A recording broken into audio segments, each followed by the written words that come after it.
দিন। খুবই সহজ পদ্ধতি, চাইলে যে কেউ শিখতে পারবে।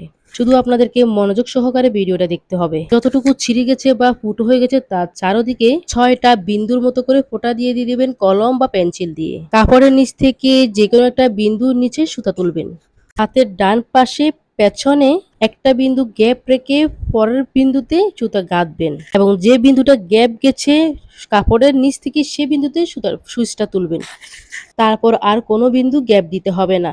তারপর পেছন থেকে একটা বিন্দু থেকে আরেকটা বিন্দু এভাবে পরপর ঘুরে তুলতে থাকবেন যতক্ষণ পর্যন্ত না ওই ফুটাটা বন্ধ হয়ে যাচ্ছে। দেখবেন সুন্দর একটা সেলাই বা ফুল হয়ে যাচ্ছে।